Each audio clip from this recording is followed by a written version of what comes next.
በሉቃስ ወንጌል በምዕራፍ 9 ቁጥር 1 ላይ 12ቱንም ሐዋርያት በአንድነት ወደ እርሱ ጠርቶ በአጋንንት ሁሉ ላይ ደዌንም ይፈውሱ ዘንድ ኃይልና ስልጣን ሰጣቸው ይላል።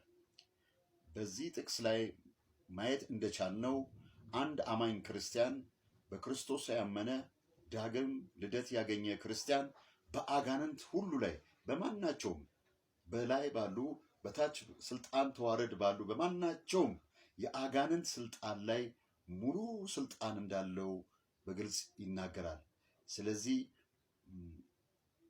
ሰይጣን የተሸነፈ ፍጡር ነው ማለት አቋማችንን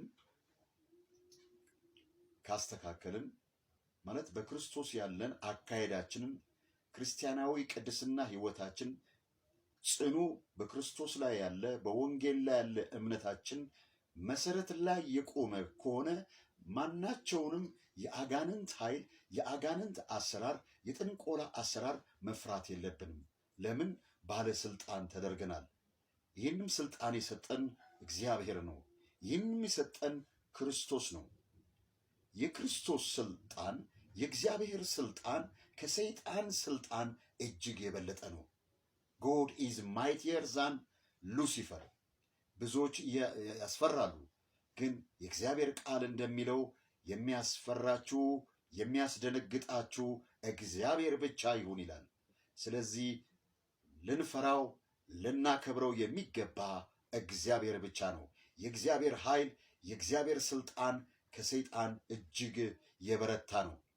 ይህንን ካወቅን አኗኗራችን ክርስቲያናዊ አኗኗራችን የቅድስና ህይወታችን እምነታችን በአለቱ በክርስቶስ ላይ በቃሉ ላይ የጸና ከሆነ የሚያስፈራን አንዳች ነገር የለም። የክርስቶስ ኃይል ከኢሉሚናቲ ፓወር ከኢሉሚናቲ ኃይል እጅግ የበለጠ ነው። እጅግ የበረታ ነው። እጅግ ጉልበታም ነው። እጅግ ኃይለኛ ነው። ስለዚህ ልንፈራ አይገባም። የጥንቆላን አሰራር የክፉን አሰራር ነጭ አስማት ይሁን ጥቁር አስማት ይሁን ልንበረግግ አይገባም። ለምን? የምናመልከው አምላክ እግዚአብሔር የምናመልከው አብ ወልድ መንፈስ ቅዱስ አንድ አምላክ እጅግ ብርቱ ነው። እግዚአብሔር ጉልበታም አምላክ ነው። እግዚአብሔር እጅግ የተፈራ አምላክ ነው። ስለዚህ ማድረግ ያለብን ምንድነው? ሰይጣንን ማግነን የለብንም። ጥንቆላን ማግነን የለብንም። ሉሲፈርን የኢሉሚናትን ማግነን የለብንም። ደግሞም ደግሞ እጅግ አቅልለን መናቅ የለብንም። ይሄ ጤናማ የመጽሐፍ ቅዱስ ትምህርት ነው። የእግዚአብሔር ቃል ሲናገር በአንድ ክፍል ምን ይላል? ሰይጣንን መፍራት እንደሌለብን በአጽንኦት ይናገራል። በእኛ ውስጥ ያለው ክርስቶስ፣ በእኛ ውስጥ ያለው መንፈስ ቅዱስ፣ በእኛ ውስጥ ያለው ኢየሱስ በዓለም ካለው ከክፉ ሰይጣን የበለጠ ነው። እጅግ የበረታ ነው። እግዚአብሔር አሸናፊ ነው። ለምን? በክርስቶስ ከአሸናፊዎች ሁሉ እንበልጣለን ይላል።